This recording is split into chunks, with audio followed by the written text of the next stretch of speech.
بلوچستان میں سرداری نظام آج بھی زندہ ہے.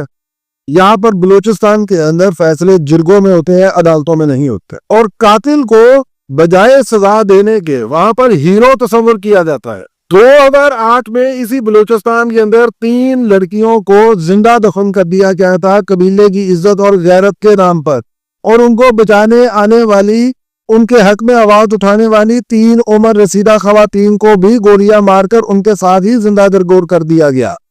یہ زندہ درگور کا لفظ میں اس لیے استعمال کر رہا ہوں کیونکہ جب ان کو گولیاں ماری تو رپورٹس یہ بتاتی ہے کہ وہ زندہ تھی, ان کو زندہ کو مٹی کے نیچے دفن کر دیا گیا. اور جب یہ ایشو بنا تو ایک بلوچ سردار نے پارلیمنٹ کے اندر یہ بات کہی تھی, اور اس کی بات ابھی تک ریکارڈ کا حصہ ہے کہ یہ بلوچ روایات ہے اور ہم ان کو ڈیفینڈ کریں گے. مجھے تو ان لوگوں کی عقل کی سمجھ نہیں آتی, ان کے شعور کی سمجھ نہیں آتی کہ تمہاری بچیوں کو, تمہارے بچوں کو زندہ دفن کر رہے ہیں, کفار مکہ والے کام کر رہے ہیں, اور تم ان پہ فخر کر رہے ہو. شرم سے ڈوب مرنے کا یہ مقام ہے. پولیس, کورٹس اینڈ ایڈمنسٹریشن سب خاموش رہتے ہیں جب تک سرداروں کی طرف سے کوئی حکم نہ آئے. یہ بلوچستان کا وزیر اعلیٰ, بلوچستان کی پولیس یہ پپٹ ہے. شاید اس کا بھی الزام یہ پنجاب پر ہی لگا دیں کہ یہ ہمارے گورنر, ہماری ایڈمنسٹریشن اور ہماری پولیس کی قابلیت بھی کھا گئے. ہاں, ایسے واقعات پنجاب میں بھی ہوتے ہیں غیرت کے نام پر, یہاں پہ بھی لوگ قتل کرتے ہیں,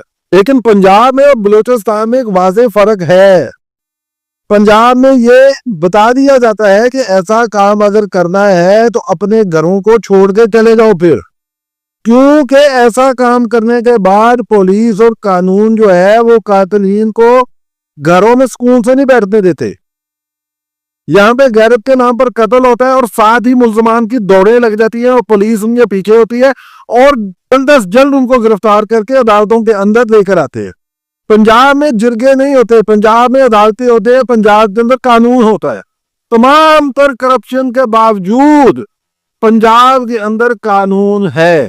کوئی کسی بچی کو, کسی بچے کو قتل کر کے سکون سے اپنے گھر میں ایک رات بھی نہیں سو سکتا. پنجاب کے اندر اگر اس طرح کا کوئی واقعہ ہو جائے جہاں پہ 2 انسانوں کو اس طرح سے قتل کر دیا جائے تو وزیر اعلیٰ سے لے کر وزیر قانون سے لے کر پوری مشینری اس جگہ پر پہنچی ہوتی ہے. یہ بلوچستان کے لوگوں کو سوچنا پڑے گا کہ ان کو آزادی پنجاب سے چاہیے یا اپنے سرداروں سے. جو لوگ اس کو ڈیفینڈ کر رہے ہیں, میرا ان سے یہ سوال ہے کہ یہ بلوچ روایات مقدم ہے یا رسول اللہ صلی اللہ علیہ وسلم کا دین مقدم ہے؟ اور اگر تم یہ سمجھتے ہو کہ رسول اللہ صلی اللہ علیہ وسلم کا دین مقدم ہے تو پھر دین سے دلیل دو, وگرنہ اپنے گریبانوں میں جھانکو اور ظلم کو ظلم کہنا سیکھو, زیادتی کو زیادتی کہنا سیکھو, قتل ناحق کو قتل ناحق کہنا سیکھو. بلوچستان کے نوجوان یہ بات یاد رکھیں کہ جب تک وہ سرداری نظام اور یہ جرگہ کلچر کے اندر ہیں وہ آزاد نہیں ہو سکتے. بلوچستان کے لوگوں کی اصل جنگ پنجاب سے نہیں ہے,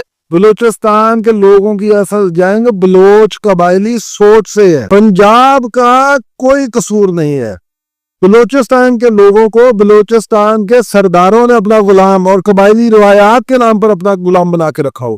آپ لوگ واقعی ڈیولپمنٹ چاہتے ہیں تو اپنی ذہنیت کو بدلیے, اپنی سوچ کو بدلیے, ان سرداروں سے, ان قبائلی روایات سے, ان جاہلانہ رسوم و رواج سے جان چھڑوائیے.